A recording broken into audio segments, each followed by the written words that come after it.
ಎಲ್ರಿಗೂ ನಮಸ್ಕಾರ. ಎಲ್ಲರೂ ಹೇಗಿದ್ದೀರಾ? ಐ ಹೋಪ್ ಎಲ್ಲರೂ ಚೆನ್ನಾಗಿದ್ದೀರಾ ಅಂತ ಭಾವಿಸ್ತೀನಿ. ನಾವು ತುಂಬ ಚೆನ್ನಾಗಿದ್ದೀವಿ. ಇದು ಫ್ರೈಡೇ ಮಾರ್ನಿಂಗು ವ್ಲಾಗ್ ಆಗಿರುತ್ತೆ. ಸೊ ಆಲ್ರೆಡಿ 6:45 ಆಗಿದೆ. ಇವಾಗ ಅಡುಗೆ ಮಾಡಬೇಕು. ಸಿಂಪಲಾಗಿ ಮಾಡ್ಕೊತೀನಿ, ಯಾಕಂದರೆ ಅಪ್ಪನ ನೈಟ್ ಶಿಫ್ಟ್ ಇತ್ತು. ಕೆಲಸ ಮುಗಿಸ್ಕೊಂಬಂದಿದ್ದಾರೆ. ಸೊ ಅವ್ರಿಗೆ ಮುದ್ದೆ ಬೇಕಂತೆ. ಸೊ ಹಂಗಾಗಿ ಕಡಲೆಕಾಳು ಎಲ್ಲ ನೆನೆಸಿದ್ದೀನಿ, ಆಯಿತಾ. ಕಡಲೆಕಾಳು ಸಾರು ಮಾಡಬೇಕು. ಕಡಲೆಕಾಳು ಸಾರು ಮಾಡಿ ಮುದ್ದೆ ಅನ್ನ ಮಾಡಬೇಕು. ಬನ್ನಿ ವ್ಲಾಗ್ ಸ್ಟಾರ್ಟ್ ಮಾಡೋಣ. ವಿಡಿಯೋ ಕಂಟಿನ್ಯೂ ಮಾಡ್ತೀನಿ. ಈ ವ್ಲಾಗ್ ಏನಾದರೂ ಇಷ್ಟ ಆದರೆ ಪ್ಲೀಸ್ ಲೈಕ್ ಮಾಡಿ, ಶೇರ್ ಮಾಡಿ, ಸಬ್ಸ್ಕ್ರೈಬ್ ಮಾಡಿ, ಫ್ರೆಂಡ್ಸ್ ಆ್ಯಂಡ್ ಫ್ಯಾಮಿಲಿ ಗ್ರೂಪ್ಗೆ ಶೇರ್ ಮಾಡಿ ಅಂತ ಹೇಳ್ತಾ ಬನ್ನಿ ವ್ಲಾಗ್ ಕಂಟಿನ್ಯೂ ಮಾಡೋಣ. ಹೇಳ್ದಂಗೆ ಬೇಗನೆ ಅಡುಗೆ ಮಾಡ್ಕೋಬೇಕಾಯ್ತು, ಯಾಕಂದರೆ ಬೆಳಗ್ಗೆ ಹೊತ್ತು ನಾನಂತೂ ಬೇಗನೆ ಆದಷ್ಟು ಕೆಲಸ ಮಾಡ್ಕೊಳಕ್ಕೆ ಟ್ರೈ ಮಾಡ್ತೀನಿ. ಇಲ್ಲೂ ಅದೇ ಥರನೇ ಕಡಲೆಕಾಳು ಬಟಾಣಿ ನೆನೆಸಿದ್ದೆ. ಇಲ್ಲಿ ಆಲೂಗೆಡ್ಡೆ ಬದನೆಕಾಯಿ ಹೆಚ್ಕೊಳ್ತಾ ಇದ್ದೀನಿ. ಸ್ವಲ್ಪ ಕಡಲೆಕಾಳೆಲ್ಲ ಹಾಕಿ ಸಾಂಬಾರು ಮಾಡಿದ್ರೆ ತುಂಬ ಚೆನ್ನಾಗಿರುತ್ತೆ ಅಂತ ಅನ್ನಿಸ್ತು. ಯಾವಾಗಲೂ ಉಳಿಸಾರು ಒಂದೇ ಥರ. ಕೆಲವರು ಇದಕ್ಕೆ ಮಸಾಲೆ ಹಾಕ್ತಾರೆ, ಆಯಿತಾ. ನಾನು ಮಸಾಲೆ ಎಲ್ಲ ಏನು ಹಾಕೋಕ್ಕೋಗಲ್ಲ. ಜಾಸ್ತಿ ಮಸಾಲೆ ಆದಷ್ಟು ಅವಾಯ್ಡ್ ಮಾಡ್ತೀನಿ ನಾನು, ಯಾಕಂದರೆ ನಮ್ಮ ಮನೇಲಿ ತಿನ್ನಲ್ಲ. ಹಂಗಾಗಿ ನಾವು ಮೆಡಿಸನ್ ಎಲ್ಲ ತೊಗೊಳೋದ್ರಿಂದ ಓವರ್ ಗ್ಯಾಸ್ಟ್ರಿಕ್ ಆಗುತ್ತೆ. ಸೊ ಹಂಗಾಗಿ ನಾನು ಮಸಾಲೆ ಎಲ್ಲ ಆದಷ್ಟು ಅವಾಯ್ಡ್ ಮಾಡ್ತೀನಿ. ಮಾಮೂಲಿ ಸಾಂಬಾರು ಥರನೇ ಮಾಡಿಕೊಂಡೆ. ತುಂಬ ಚೆನ್ನಾಗಿತ್ತು.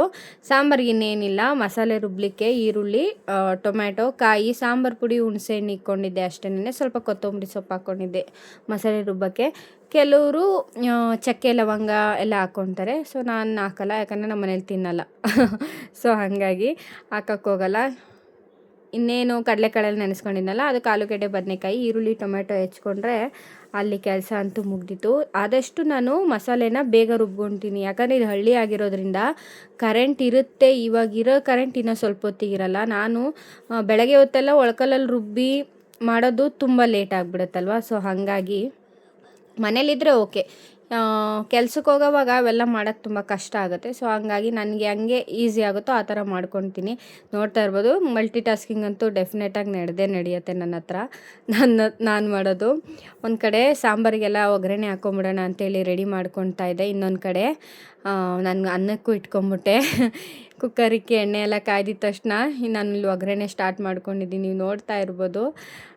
ಇಲ್ಲಿ ಸ್ವಲ್ಪ ಈರುಳ್ಳಿ ಫ್ರೈ ಆಗೋಷ್ಟೊತ್ತಲ್ಲಿ ಇಲ್ಲಿ ಕುಕ್ಕರ್ ಮುಚ್ಕೊತೀನಿ.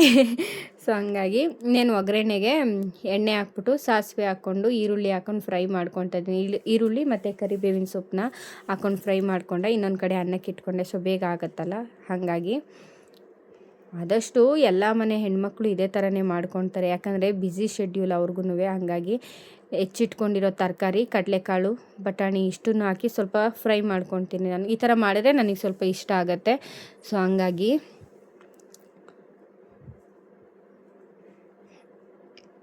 ಇವಾಗ ರುಬ್ಬಿಟ್ಕೊಂಡಿದ್ನಲ್ಲ ಮಸಾಲೆ, ಅದನ್ನು ಹಾಕ್ಕೊತೀನಿ. ಅದು ನನಗೆ ಈರುಳ್ಳಿ ಸ್ಮೆಲ್ ಹೋಗಬೇಕು. ನನಗೆ ಈರುಳ್ಳಿ ಸ್ಮೆಲ್ ಇದ್ದರೆ ಹೆವಿ ಇರಿಟೇಟ್ ಆಗುತ್ತೆ ಸಾಂಬಾರು. ನನಗೆ ಅದೆಲ್ಲ ಇಷ್ಟ ಆಗಲ್ಲ. ಹಾಗಾಗಿ ಇಲ್ಲಿ ನನ್ನ ಮಗನ ಸ್ವಲ್ಪ ಮಾತಾಡಿಕೊಂಡು ನನ್ನ ಕೆಲಸಗಳನ್ನ ನಾನು ಮುಗಿಸ್ಕೊತಾ ಇದ್ದೆ. ಅವನಿದ್ರೆ ನನಗೆ ಟೈಮ್ ಪಾಸ್ ಹೆಂಗಾಗುತ್ತೆ ಅನ್ನೋದೇ ಗೊತ್ತಾಗಲ್ಲ. ಹೇಳ್ಬೇಕಂದ್ರೆ ಮಾತಾಡಿಸ್ತಾ ಇರ್ತಾನೆ, ಅದು ಇದು ಏನಾದರೂ ಒಂದು ಕಣಿ ಹೇಳ್ತಾ ಇರ್ತಾನೆ. ಕೇಳ್ಕೊಂಡು ನಾನಿಲ್ಲಿ ಅಡುಗೆ ಮಾಡ್ಕೊತಾ ಇದ್ದೀನಿ. ಸ್ವಲ್ಪ ಬೇಗ ಆಗ್ತಾಯಿದೆ. ಮಸಾಲೆ ಎಲ್ಲ ಫ್ರೈ ಮಾಡಿಕೊಂಡು ಎಷ್ಟು ಬೇಕೋ ಕನ್ಸಿಸ್ಟೆನ್ಸಿಗೆ ಅಷ್ಟು ನೀರು ಹಾಕ್ಕೊಂಡು ಉಪ್ಪು ಹಾಕಿ ಲಿಡ್ ಮುಚ್ಚಿ ಒಂದು 2 ಕೂಗಿಸ್ಕೊತೀನಿ. ಕಾಳು ಸ್ವಲ್ಪ ಬೇಗ ಕೆಲಸ ಅಂತೂ ಮುಗೀತು. ಸಿಂಪಲ್ ಮಾಡಿಕೊಂಡೆ ನಾನು. ಕಡಲೆಕಾಳು ಬಟಾಣಿ ಎಲ್ಲ ಹಾಕಿ ಸಾಂಬಾರು ಮಾಡಿಕೊಂಡು ರೈಸ್ ಮಾಡಿಕೊಂಡೆ. ಸೊ ಅಡುಗೆ ಕೆಲಸ ಮುಗಿಸಿದ್ದೀನಿ, ಆಯಿತಾ. ಇವಾಗ ಸ್ವಲ್ಪ ಮನೆ ಕೆಲಸ ಮಾಡ್ಕೋಬೇಕು. ಆಲ್ರೆಡಿ ಟೈಮು 7:30 ಆಗಿರ್ಬೋದು ಅಂದ್ಕೊಂಡಿದ್ದೀನಿ.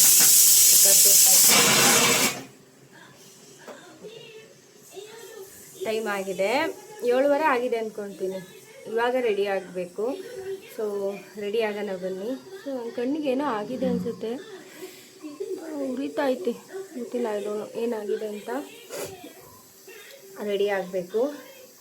ಚಿನ್ಮಯ್ ಛೋಟಾ ಭೀಮ್ ನೋಡ್ತಾ ಇದ್ದೇನೆ. ಇನ್ನೂ ನನ್ನ ಚಿಕ್ಕದಿನ್ನೂ ಬಂದಿಲ್ಲ, ಗೊತ್ತಿಲ್ಲ. ಬಾ. ಸೊ ಅವನನ್ನು ತೋರಿಸಿಲ್ಲ ಅಂತೆ ನನ್ನ ಬ್ಲಾಗಲ್ಲಿ.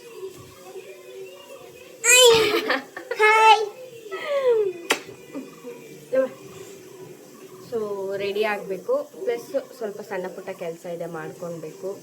ಸೊ ಒಂದು 2-3 ದಿವಸದಿಂದ ವ್ಲಾಗ್ ಮಾಡೋಕ್ಕಾಗಿಲ್ಲ. ರೀಸನ್ ಇಷ್ಟೇ, ಕೆಲಸ ಸ್ವಲ್ಪ ಜಾಸ್ತಿ ಇತ್ತು. ಸೊ ಹಂಗಾಗಿ ಮಿನಿ ವ್ಲಾಗ್ ಅಪ್ಲೋಡ್ ಆಗ್ತಾ ಇದೆ, ನೋಡ್ತಾ ಇರ್ಬೋದು. ಅದಕ್ಕೆ ನಾನು ಎಕ್ಸ್ಪೆಕ್ಟ್ ಮಾಡೋ ಥರ ವ್ಯೂಸ್ ಸಿಗ್ತಾ ಇಲ್ಲ ಯೂಟ್ಯೂಬಲ್ಲಿ, ಐ ನೋ ದಟ್.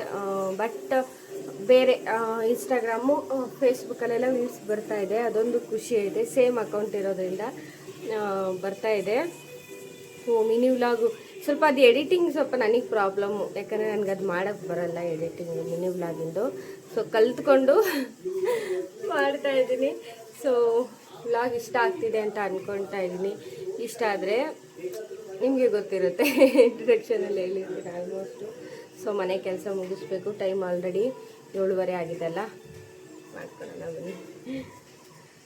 ಅಡುಗೆ ಮಾಡಿದ್ರೆ ಆಯಿತಾ, ಅಡುಗೆ ಮಾಡಿದ್ಮೇಲೆ ಅಡುಗೆ ಮನೆ ಎಷ್ಟು ಮೆಸ್ ಆಗಿರುತ್ತಲ್ಲ, ಸೊ ಅದೆಲ್ಲ ಕ್ಲೀನ್ ಮಾಡ್ಕೋಬೇಕು.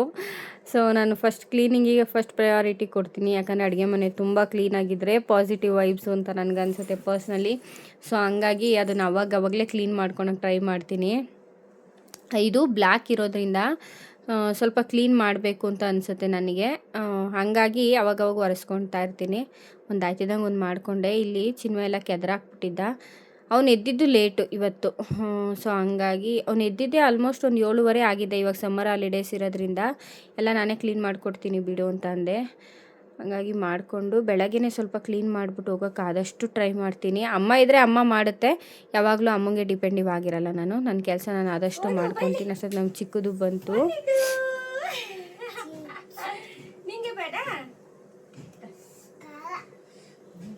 ಅವ್ನಿಗೆ ಯಾರೋ ಕುರ್ಕುರೆ ಕೊಡಿಸಿದ್ರು ಅನಿಸುತ್ತೆ, ಬಂದಿದ್ದ ತಗೊಂಡು. ನೋಡಿರಲಿಲ್ಲ, ಅವ್ನು ನೆನ್ನೆ ಅಷ್ಟೇ ನೋಡಿದ್ದು. ಬಂದ ಬೆಳಗ್ಗೆ ಅಲ್ಲೇ ಅವ್ನು ಬಂದಾಗ ಅಲ್ಲೇ 7:45 ಆಗಿತ್ತು. ಸೊ ಬಂದ, ನಾನು ಎಲ್ಲ ಕಸ ಎಲ್ಲ ಗುಡಿಸ್ಕೊಂಡೆ. ಅವ್ನು ಬಂದಿದ್ದಂಗೆ ನನಗೂ ಸ್ನಾನ ಮಾಡಿಸುಂದೆ, ಯಾಕಂದರೆ ಚಿನ್ಮಯ್ ಸ್ನಾನ ಮಾಡಿದ್ದಲ್ಲ, ನಾನು ಸ್ನಾನ ಮಾಡ್ತೀನಿ ಅಂತೇಳಿ ಹಠ ಮಾಡ್ತಿದ್ದ. ಅಮ್ಮ ಸ್ನಾನ ಮಾಡಿಸ್ಬಿಟ್ಟು ಕೊಡ್ತು. ಚಿನ್ಮಯ್ಯ ಪಾಪ ರೆಡಿ ಮಾಡ್ತಾಯಿದ್ದ, ಅವ್ನಿಗೂ ಮಾಡೋಕ್ಕೆ ಬರಲ್ಲ, ಮೇಂಟೈನ್ ಮಾಡೋದು ಸ್ವಲ್ಪ ಕಷ್ಟ ಅವನಿಗೂ, ಅವನು ಚಿಕ್ಕವನಲ್ಲ. ಸೊ ಹಂಗಾಗಿ ಅವ್ನಿಗೆ ನಾನೇ ಹೇಳಿದೆ ರೆಡಿ ಮಾಡಪ್ಪ ಅವನಿಗೆ ಅಂತ ಹೇಳಿ. ಪಾಪ ಹೇಳಿದ ಕೆಲಸ ಮಾಡ್ಕೊಂಡ, ಅವ್ನಿಗೆ ರೆಡಿ ಮಾಡ್ದೆ. ನಾನು ಅಷ್ಟೊತ್ತಿಗೆ ಕಸ ಎಲ್ಲ ಗುಡಿಸ್ಕೊಂಡು ಕ್ಲೀನಾಗಿ ನೆಲ ಒರೆಸ್ಕೊಂಡು ಬಂದೆ. ಇದು ಶುಕ್ರವಾರದ ವ್ಲಾಗು. ನಮ್ಮ ಮನೇಲಿ ನಾನು ಪೂಜೆ ಮಾಡ್ತಾಯಿಲ್ಲ, ಬಿಕಾಸ್ ಯಾವುದು ಸೂತ್ಕೋ ಆಗಿರೋದ್ರಿಂದ ಪೂಜೆ ಅಂತೂ ಮಾಡ್ತಾಯಿಲ್ಲ. ಅಟ್ಲೀಸ್ಟು ನೆಲ ಆದರೂ ಡೈಲಿ ಒರೆಸ್ಕೋಬೇಕಲ್ವ, ಹಾಗಾಗಿ ನಾನು ಮಾಡ್ಬೋದಿತ್ತು ಅಂತ ಅನಿಸುತ್ತೆ. ಬಟ್ ನಾನೇನು ಮಾಡಲಿಲ್ಲ. ಅವ್ನು ಚಿನ್ಮಯ್ ಸ್ವಲ್ಪ ಕೈ ಮುಕ್ಕೊಂಡ ಅಷ್ಟೇನೆ. ನಾನೆಲ್ಲ ಮನೆಯೆಲ್ಲ ಕ್ಲೀನ್ ಮಾಡ್ಕೊತೀನಿ. ಮಕ್ಕಳಿರೋ ಮನೆ ಆಗಿರೋದ್ರಿಂದ ನಾನು ಡೈಲಿ ನೆಲ ಒರೆಸ್ತೀನಿ. ಸಮ್ಟೈಮ್ಸ್ ಒಂದು ದಿವಸ ಒರೆಸ್ಲಿಲ್ಲ ಅಂದ್ರೂ ನಮ್ಮ ಮನೆ ನೋಡೋಕ್ಕಾಗಲ್ಲ, ಆ ಥರ ಆಗಿರುತ್ತೆ. ನನ್ನ ಮಗ ವಿಭೂತಿ ಇಕ್ಕದು ನೀವು ನೋಡಿರ್ತೀರ, ಅವ್ನು ಇಕ್ಕೊಳೋದು ನೋಡಿರ್ತೀರ. ಇವಾಗ ನನ್ನ ತಂಗಿ ಮಗನಿಗೆ ಇಕ್ತಾ ಇದ್ದ. ನಾವು ಬರೋದೇ ಕಾಯ್ತಾ ಇದ್ದೋ ಅನಿಸುತ್ತೆ. ನಾನು ರೇಖಾ ಇವತ್ತು ಜೊತೆಲೇ ಬಂದ್ವಿ, ಬಿಕಾಸ್ ಅವಳಿಗೂ ಲೇಟ್ ಆಗಿತ್ತು. ಅವಳು ಕಂಪ್ನಿ ಬಿಡೋದು ಲೇಟ್ ಆಗಿದ್ದರಿಂದ ನಾನು ಅವಳ ಜೊತೆಲೇ ಬಂದ್ವಿ. ಬಂದಮೇಲಂತೂ ಸ್ನ್ಯಾಕ್ಸ್ ಆಬ್ವಿಯಸ್ಲಿ ತಂದಿರ್ತೀವಿ. ಇಬ್ಬರು ಬಂದರೆ ಈ ಥರದ್ದೇನೋ ಒಂದು ತರ್ತೀವಿ. ಸೊ ಹಂಗಾಗಿ ಮಕ್ಕಳು ಮನೇಲಿ ಇರ್ತಾವಲ್ವ, ಅವ್ರಿಗೂ ಸ್ವಲ್ಪ ತಿನ್ನಿಸ್ತಾ ಇದ್ದೆ. ಈ ನಮ್ಮ ಮಕ್ಳಿಗೆ ಅದೇನು ಹೊಟ್ಟೆ ಅನ್ನೋದಿದೆಯೋ ಏನು ಅನ್ನೋದೇ ಗೊತ್ತಾಗಲ್ಲ, ಏನೂ ತಿನ್ನಲ್ಲ. ನಮಗಂತೂ ಭಾರಿ ಹಿಂಸೆ. ಹೇಳ್ಬೇಕು ಅಂದರೆ ನಾವು ಡೈಲಿ ಜಗಳ ಆಡೋದೇ ಈ ರೀಸನ್ಗೆ. ಅವನಂತೂ ತಿನ್ನಲಿಲ್ಲ, ಇವನೊಂಚೂರಾದರೂ ತಿಂತಾನೆ ಅಂದರೆ ಇಬ್ಬರೂ ಅಷ್ಟಕ್ಕಷ್ಟೇ. ಇನ್ನೇನೋ ನೈಸ್ ಮಾಡಿದ್ಲು ಅವರಮ್ಮ, ಸೊ ಆದರೂ ತಿನ್ನಲಿಲ್ಲ.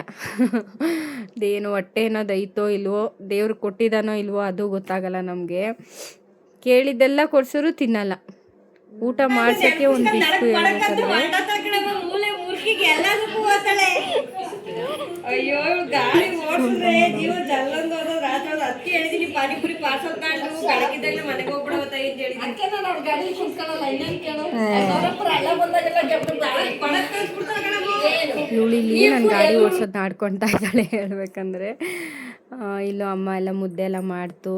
ನಾನೇನು ಅಡುಗೆ ಮಾಡೋಕ್ಕೆ ಹೋಗಲಿಲ್ಲ, ಅಮ್ಮ ಮುದ್ದೆ ಮಾಡ್ತು.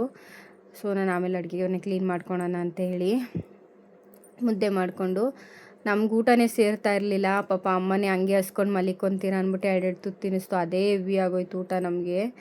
ಅವ್ನು ನನಗೂ ತಿನ್ನಿಸ್ತು, ರೇಖಂಗೂ ತಿನ್ನಿಸ್ತು. ಮಕ್ಕಳೊಂದು ಚೂರು ತಿಂದು ಅಷ್ಟೇ, ನಾವು ಹೊಟ್ಟೆ ತುಂಬ ತಿಂದಿಲ್ಲ. ಸ್ನ್ಯಾಕ್ಸ್ ತಿಂದರೆ ಊಟ ಮಾಡಲ್ಲ, ಊಟ ಮಾಡಿದ್ರೆ ಏನೂ ತಿನ್ನಲ್ಲ, ಊಟನೂ ತಿನ್ನಲ್ಲ, ಒಂದು ಹಾಲು ಕುಡಿಯಲ್ಲ. ಹೆಂಗೆ ನಿಭಾಯಿಸ್ಬೇಕೋ ನಮ್ಮ ಮಕ್ಕಳನ್ನಂತೂ ನಮಗಂತೂ ಗೊತ್ತಿಲ್ಲ. ಅಮ್ಮ ಇವನು ಕರ್ಕೊಂಡು ಎಳ್ಕೊಂಡು ಕುಂಡ್ರಿಸ್ಕೊಂಡು ತಿನ್ನಿಸ್ತಾಯಿತ್ತು. 4 ತುತ್ತಾದರೂ ತಿನ್ನೋ, ನೈಟ್ ತಿಂದಿದ್ದೇನೆ ಮೈಗತ್ತದು ಅಂತ ಹೇಳಿ. ಸೊ ಹಂಗಾಗಿ ಬಲವಂತ ಮಾಡಿ ತಿನ್ನಿಸ್ತಾ ಇತ್ತು ಎಲ್ರಿಗೂ ಊಟನ. ಸೊ ಈಗಷ್ಟೇ ಊಟ ಆಯಿತು, ನೋಡಿರ್ಬೋದು ನೀವು. ಅಮ್ಮ ಊಟ ಮಾಡಿಸ್ತು ಎಲ್ರಿಗೂ. ಸೊ ಊಟ ಮಾಡೋದು ಬೇಡ ಅಂದ್ಕೊಂಡು ಸುಮ್ಮನೆ ಕುಂತಿದ್ದು. ಸೊ ನಮ್ಮ ರೇಖಾ ನಂಗೊಂದು 2 ತುತ್ತು ತಿನ್ಸಮ್ಮ ಅಂತನ್ಲ. ಅಮ್ಮ ನನಗೂ ಎಲ್ರಿಗೂ ಇಕ್ಕೊಂಬಂದ್ಬಿಡ್ತು ತಿನ್ನಿರಿ ಅಂತೇಳಿ. ಪಾನಿಪುರಿ ಬೇರೆ ತಿಂದಿದ್ವಿ, ಸ್ನ್ಯಾಕ್ಸ್ ತಿಂದರೆ ಇನ್ನು ಊಟ ಸೇರಲ್ಲ, ಸೊ ಡೈಜೆಸ್ಟ್ ಆಗಲ್ಲ ಅಂದ್ಬಿಟ್ಟು ನಾನು ಸುಮ್ಮನಾಗ್ಬಿಟ್ಟಿದ್ದೆ ಊಟ ಬೇಡ ಅಂತ. ಸೊ ಅಮ್ಮ ಊಟ ಇಕ್ಕೊಂಬಂತಲ್ಲ, ಒಂದೊಂದು ತುತ್ತು ಒಂದೆರಡೆರಡು ತುತ್ತು ತಿಂದ್ವೇನೋ, ಅದೇ ಹೆವಿ ಆಗೋಯ್ತು ಊಟ. ಸೊ ಮಲ್ಕೋಬೇಕು. ಇವನು ಇನ್ನು ಮಲಿಕಣಕ್ಕೆ ರೆಡಿ ಆಗ್ತಾ ಇದ್ದಾನೆ. ಅವನು ಮಲ್ಕೊಳ್ತಾನೆ, ಹಾಸ್ಕೊಂಡಿದ್ದಾನೆ. ಸೊ ಇದಾಗಿತ್ತು ಇವತ್ತಿನ ವ್ಲಾಗ್. ಚೆನ್ನಾಗಿತ್ತು ಅಂತ ಅಂದ್ಕೊಳ್ತೀನಿ.